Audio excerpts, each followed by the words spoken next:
Avivamento na igreja. E uma pergunta: será que precisamos? Que tempo vivemos e qual é a necessidade da nossa igreja nesses últimos dias? O que falta para desfrutarmos de um verdadeiro avivamento? A paz do Senhor, eu sou o pastor Emílio Enclein e estamos aqui para mais uma pré-aula da Escola Bíblica Dominical. Desta feita, estamos aqui para a pré-aula de número 5 e nós queremos trazer alguns subsídios. Nós temos o nosso textuário, que está em Atos 2 e 4, e todos foram cheios do Espírito Santo e começaram a falar em outras línguas, conforme o Espírito Santo lhes concedia que falasse. A verdade prática inserida em nossa lição diz: ao longo dos anos, a igreja experimenta avivamentos por meio do batismo no Espírito Santo e da atualidade dos dons espirituais. Marca bem esta parte. A atualidade dos dons espirituais. Será que é para os nossos dias? Com certeza. Vamos ver nesta lição. Nós vimos a introdução e a gente lê pelo menos um pedaço para comentar. Nos primórdios da igreja, o povo de Deus era avivado e caminhava sob a direção do Espírito Santo. Sim, a igreja nos seus dias, nos primeiros dias, era grandemente avivada. Ao despedir-se dos discípulos antes de sua ascensão, Jesus determinou a cada um deles que saíssem para pregar, anunciar o Evangelho, mas antes precisavam ser revestidos de poder. Sempre que Jesus deu a ordem para fazer missão, ele disse: mas o Espírito Santo vai estar com vocês. Ninguém consegue, a igreja não consegue fazer a missão que tem para fazer sem a unção do Espírito, sem a presença do Espírito. E foi assim que aconteceu. Jesus trouxe um novo tempo para o povo de Israel. E não só para ele, foi para o mundo também. Infelizmente, a maioria dos homens não compreenderam a mensagem dele. Neste contexto, Jesus determinou que os discípulos teriam que esperar. Sim, esperem a promessa do Pai. Tudo isso previsto lá em Joel, capítulo 2, já no Antigo Testamento foi previsto isso, versículo 28 e 29, sobre o derramamento do seu Espírito sobre toda a carne e, claro, sobre toda a humanidade. Esse avivamento chegou no dia de Pentecostes, quando o Espírito do Senhor desceu sobre os que se achavam no cenáculo orando, na expectativa, logo eles foram cheios do Espírito Santo. Que bênção! Subsídios para o tópico de número 1. Vamos começar o tópico de número 1. Vamos ver o que diz aqui. O batismo no Espírito Santo e o público alvo. Para quem? Quem seria alcançado? Quem poderia alcançar isso? O primeiro ponto, o chamado abrangente de Jesus. O chamado de Jesus abrange a todas as pessoas, sem exceção. Isso Pedro fala claramente quando está diante de Cornélio, que outrora ele titubeou, vacilou, vamos dizer assim, meio que duvidou sobre o poder de Deus sobre o gentil. Pedro, diante desse acontecimento, na casa de Cornélio, tem o seu conceito mudado.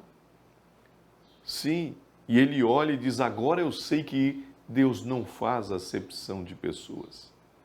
É para todos. É claro, existem algumas condições que são impostas e devem ser cumpridas. Arrependimento. Você já se arrependeu? Precisa haver arrependimento. Deve haver uma tristeza pelo pecado cometido, pelos atos cometidos antes de conhecer Jesus. Obedecer a Deus é outra condição. A partir da conversão, Jesus não é apenas o Salvador, mas também o Senhor de sua vida, de nossa vida. E terceiro, santificação, ou seja, separar-se daquilo que praticava outrora, daquilo que faz mal a Deus, daquilo que ofende a Deus, e desenvolver um caráter parecido com Deus. Sim, pois ele mesmo disse, sede santo porque eu sou santo. O ponto 2 diz o seguinte: o batismo com o Espírito Santo é para todos os salvos. Sim, os primeiros a receber esta manifestação sobrenatural do Espírito Santo, com sinais evidentes, incluindo falar em línguas estranhas, foram, claro, os primeiros crentes, os discípulos, que se reuniram no cenáculo. Depois da descida do Espírito Santo sobre os discípulos no cenáculo, lá em Jerusalém, que foi registrado em Atos 2, causou um grande alvoroço no povo que ali estava, estavam comemorando o Pentecoste.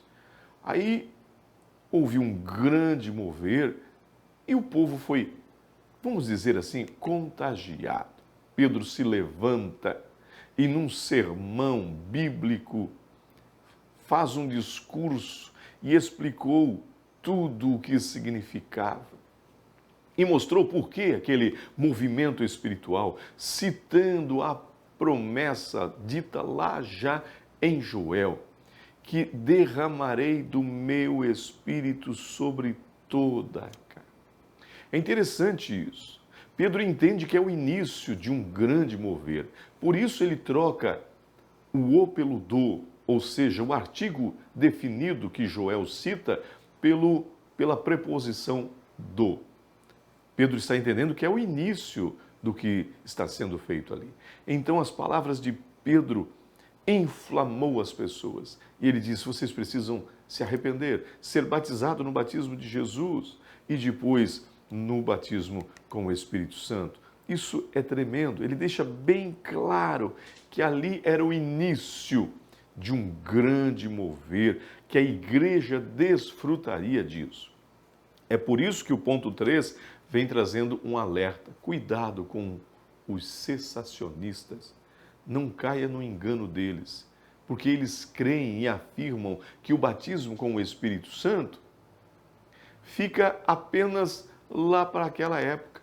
E Pedro fala claramente dizendo, é para vocês, vossos filhos e todos quantos aceitam a Cristo como Salvador. Isso é muito importante. Então, os cessacionistas, eles dizem que passou, foi no tempo da igreja primitiva, apenas para os dias apostólicos. Outros seguem alguns teólogos e intérpretes da Bíblia que dizem que o batismo com o Espírito Santo é a própria conversão. Mas não é assim. Nós, os pentecostais, somos continualistas ou continuistas, se fica melhor assim. Por quê? Porque aceitamos que o batismo no Espírito Santo, com evidência de falar em línguas estranhas e os dons espirituais são para todos os tempos, desde o tempo da igreja que foi inaugurada até os nossos dias. Subsídios para o tópico de número 2. Vamos ver então o dinamismo da igreja apostólica. E aí vem uma pergunta: será que estamos no mesmo dinamismo? Será que estamos agindo como a igreja que foi modelo para todos os tempos? A igreja nasce avivada, nasce no poder, como diz o hino, nasce no fogo abrasador. Nos dias de Pentecoste, 120 crentes, mais ou menos, que louvavam e bendiziam o nome do Senhor, estavam reunidos ali, receberam individualmente poder, a promessa do Pai, o batismo com o Espírito Santo, dínamos. Sim, explodiu em cada crente. Desceu para dar vigor espiritual à comunidade dos crentes, a fim de tornar Cristo ressurreto, este Cristo ressurreto, disponível para todas as partes do mundo. Esses servos abrasados saem pelo mundo, abalando o Império Romano, foram perseguidos, espalharam-se por todos os cantos, mas foram vencedores. O ponto 2 diz a igreja depois do Pentecostes. Depois do Pentecoste, cada um se acomodou e esqueceu? Não. Depois do Pentecoste, andando com Jesus, seus discípulos também faziam sinais e milagres sob a direção e a delegação dele próprio, no seu nome, dizendo, foi o Senhor quem enviou, foi Jesus. A igreja em construção, todavia, precisava ser inaugurada de forma marcante, maravilhosa. Foi por isso que começou no poder do Espírito. Jesus sobe, o povo agora está sozinho, mas os seguidores sabem que Jesus não está de corpo presente, mas pelo seu Espírito está ali. Foi muito poder de Deus. Foi incrível isso. Jamais ela venceria se não fosse no poder do Espírito. Seria destruída pelos inimigos, mas foi vitoriosa conforme a promessa do Pai. Uma palavra define a igreja após o Pentecoste: perseverança. Atos 2 mostra isso. E perseveravam na doutrina, perseveravam nas orações, perseveravam no partir do pão, perseveravam no temor do Senhor, perseveravam. Resultado, muitas vidas vinham para o Senhor. Resultado, milagres aconteciam. Resultado, a igreja crescia de forma assustadora. Subsídios para o tópico de número 3. O ministério ungido para os dias atuais. Na unção do Espírito. Falando não da igreja primitiva, mas falando dos nossos dias agora. Precisamos desfrutar desta promessa do Pai. No mundo nunca houve tantas igrejas, ministérios como nunca visto.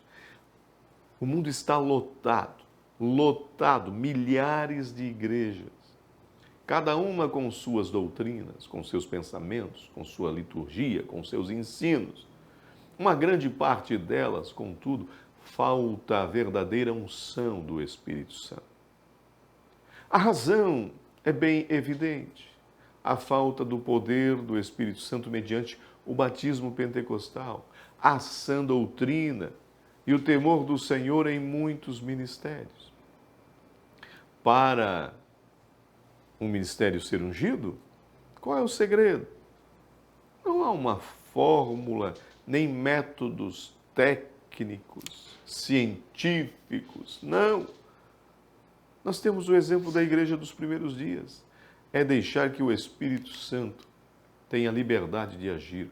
O ministério que ensina sobre o poder sobrenatural de Deus, sobre os crentes que devem aceitar a Cristo, o batismo para se arrepender e o batismo com o Espírito Santo, esta igreja está procurando cultivar o poder do Espírito, será cheia da unção. Aquela que ensina sobre os dons espirituais, estimula a sua busca, que experimenta o agir desses dons nos dias de hoje, será uma igreja sempre cheia da unção de Deus.